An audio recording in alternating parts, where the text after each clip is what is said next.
Namaskar, hello and welcome to Sansad TV. I am Namrata Singh and you're watching Perspective.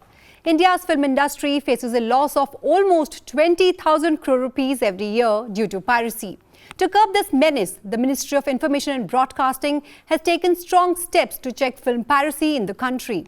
After the Parliament passed the Cinematograph Amendment Act 2023 during this year's monsoon session, the ministry has established an institutional mechanism of nodal officers to receive complaints against piracy.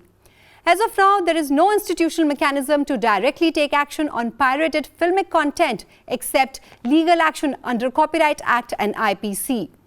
With the proliferation of the internet and almost everyone interested in watching filmic content for free, there has been a boom in piracy.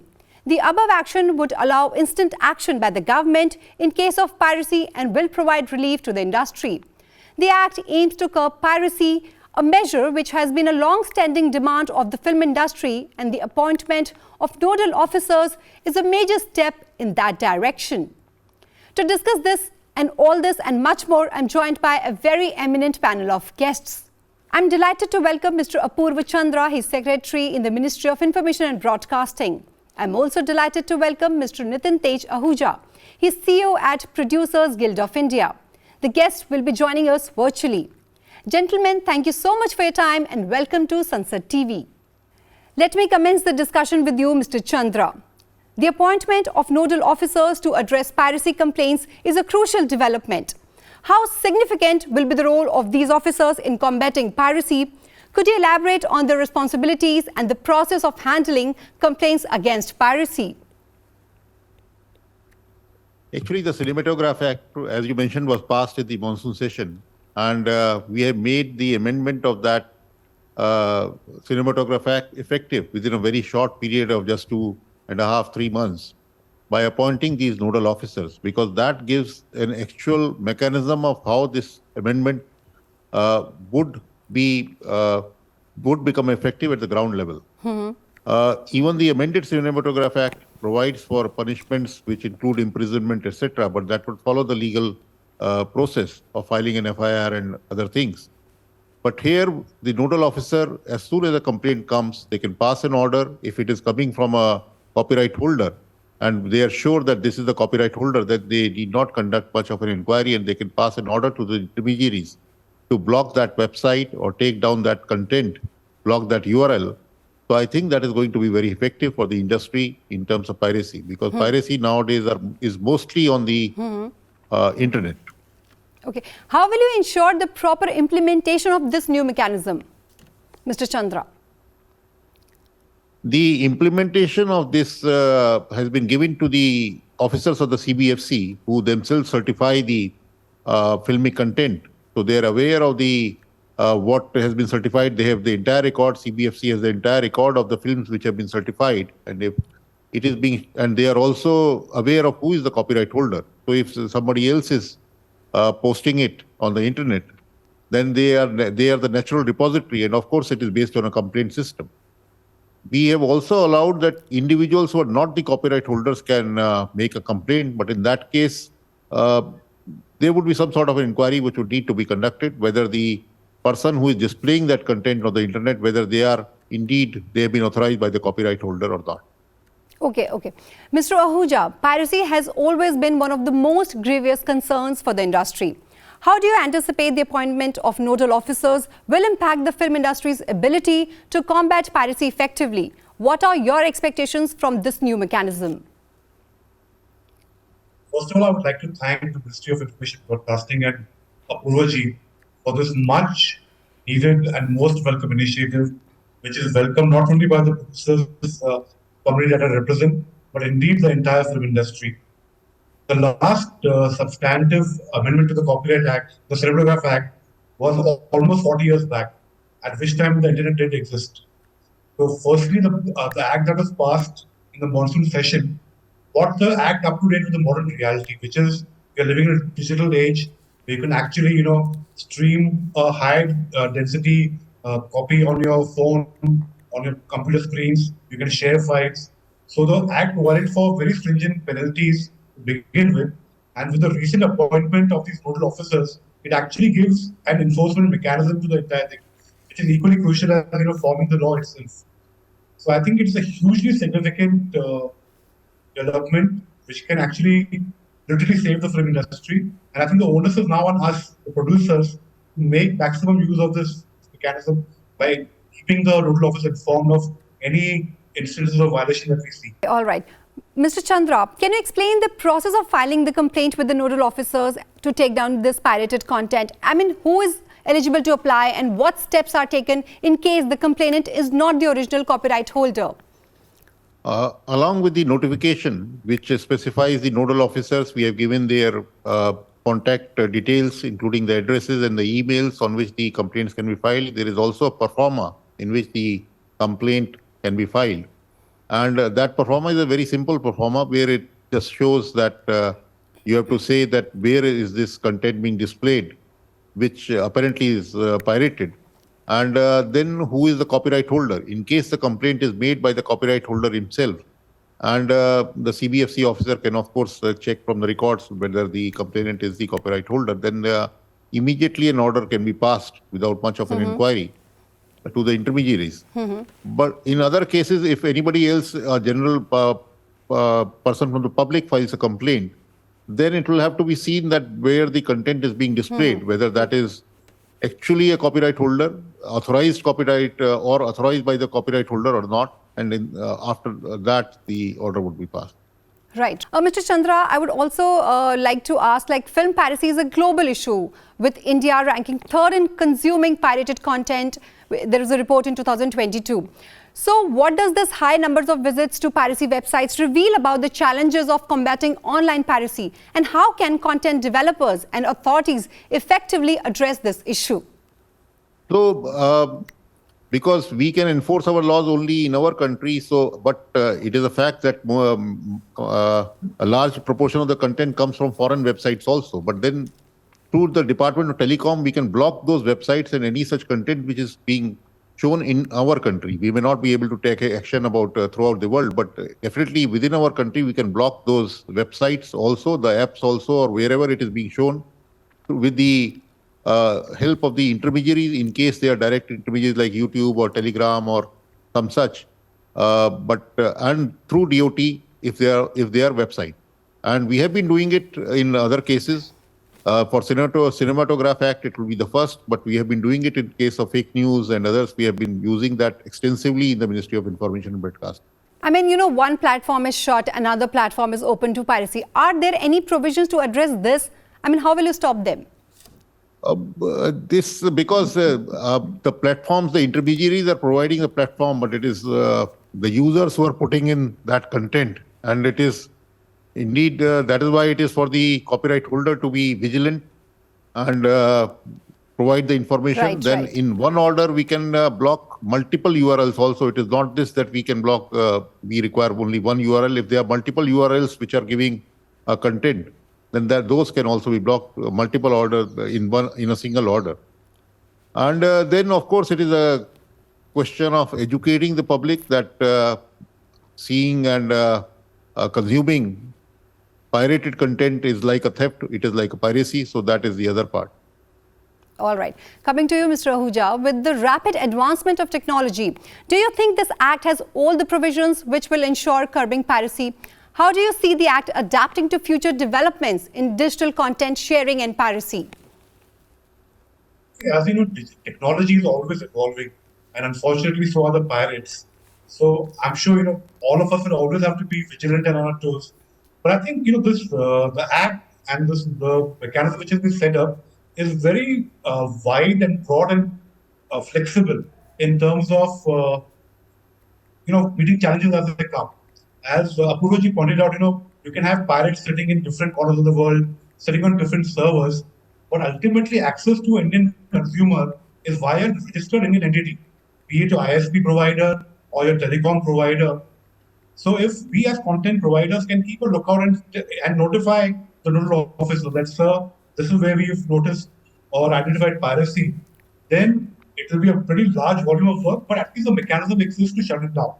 So I think it's a great movement forward, but of course it's not the end of the process, and the onus is on all of us to keep a lookout constantly and also look out for whatever new innovations the pirates may come up with.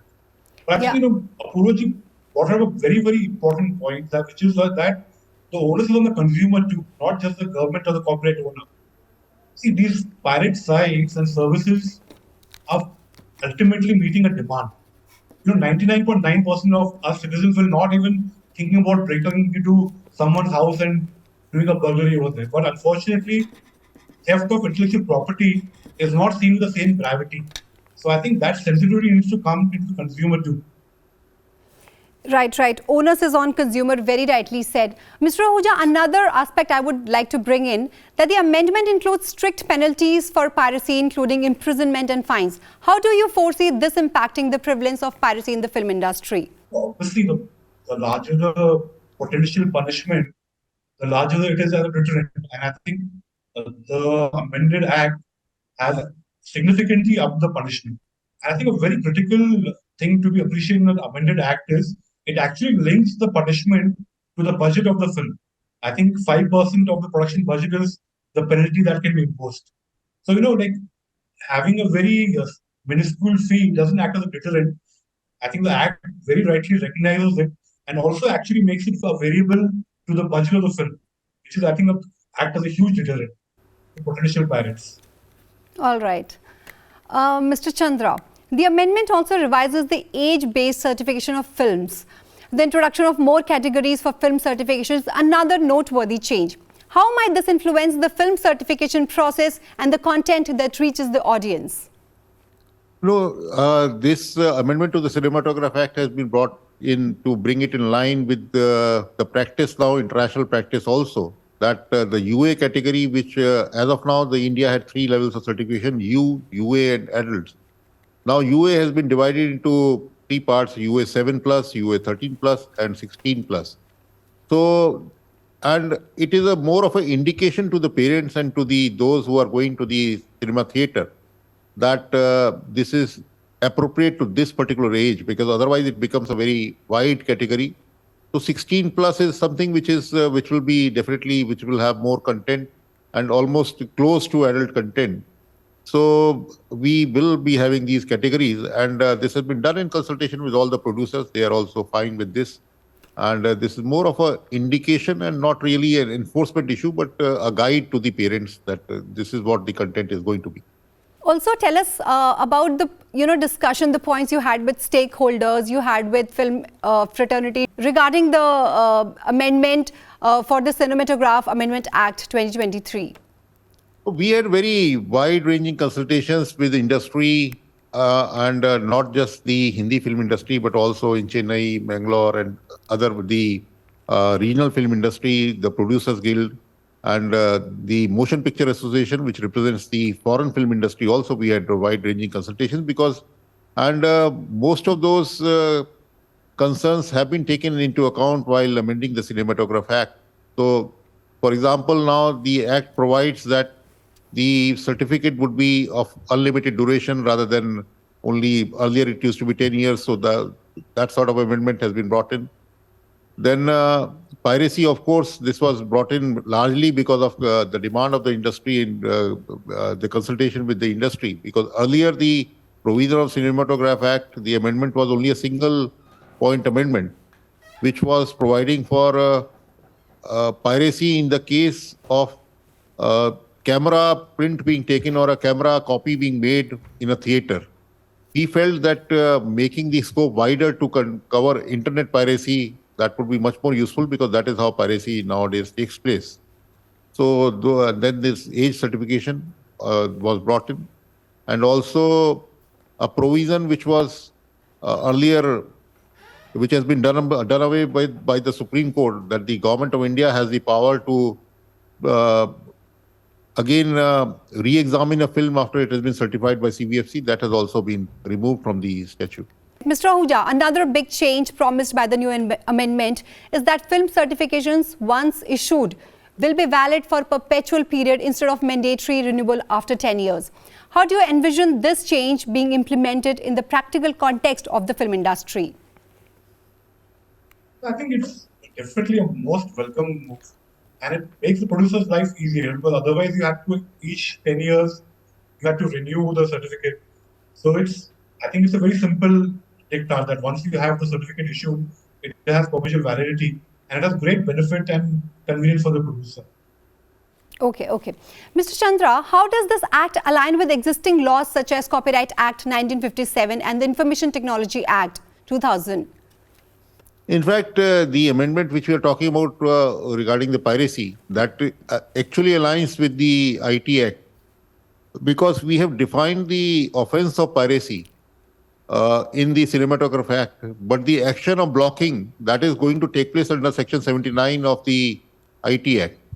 So it works, it actually uses the mechanism of 79(2)(c) of the IT Act, and the orders which will be passed by the nodal officers, they have also been appointed under the provisions of the IT Act, and they will be using the powers conferred on them under the IT Act to block the pirated content.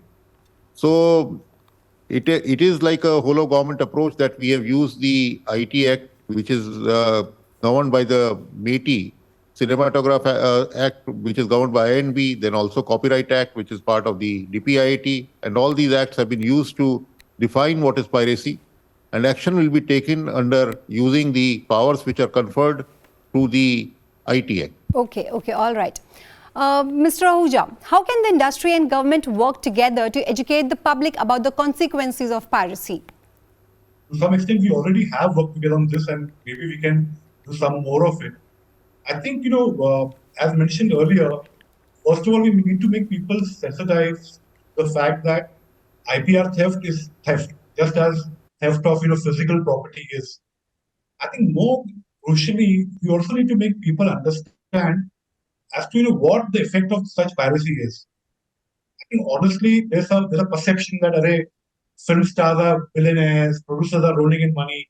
If I watch a film for free, how does it affect them? See, keeping aside whether that statement is true or not, the fact is the industry is not made up of 5 superstars or 10 rich producers. There's a whole ecosystem of hardworking, daily wage earners who survive on this industry. And this is true not just in the production side, also on the exhibition side. The guy who's the usher in the theater you go to, the watchman who parks your car in the theater compound. There's a whole ecosystem which is surviving of films. And also, we have to remember that outside of Hollywood, we have one industry which has not only survived, but flourished for the last 100 years. We have one industry where a Tom Cruise film first looks at, is there a Shah Rukh Khan or Akshay Kumar film coming before announcing its release date? Now, this is a huge heritage and power that we have. But unfortunately, this will not remain if the industry and the community is not making money, or is rather losing money to pirates. So I think, together with INB, we can possibly do some awareness campaigns. But I think honestly, this is something which should be inherently known to people that this is theft, and we should be doing it for so many reasons. Okay, okay. Mr. Chandra, what message would you like to convey to the wider public regarding the importance of respecting copyright laws and supporting legitimate content distribution? Just to take on what Mr. Ahuja was saying, as a kind of to continue on that also, on that theme also, because apart from the loss to the producers and directors and the actors through piracy, what we also feel is that if the legitimate profits of a film accrue to the producer, the financiers and the others, then that can lead to more creation of more content, more quality content in the country. Right, right. And that will provide more employment to our people who are working in the films, not just the actors, but there is a whole team of crew of technical people who are working on the film, in the films. And also it will extend the soft power of our country throughout the world. So that is also a very big benefit.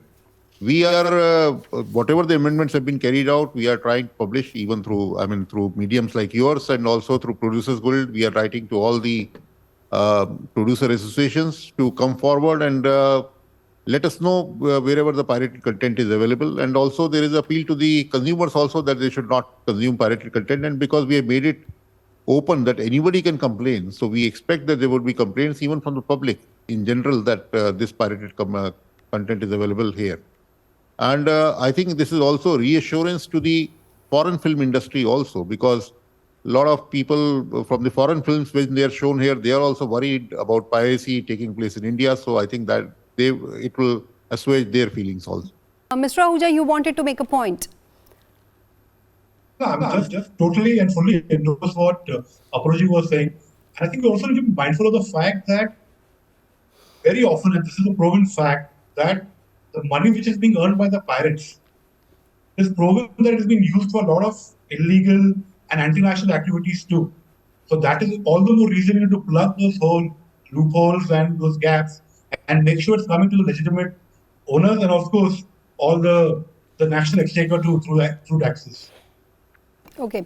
Well, on that note, thank you for your valuable insights on this topic, Mr. Chandra, Mr. Ahuja. The recent amendments to the Cinematograph Act represents a significant step towards combating piracy and safeguarding the interests of the film industry. We hope that these measures will pave the way for a more secure and thriving creative ecosystem. That's all I have for you in this edition of Perspective. Thanks for watching.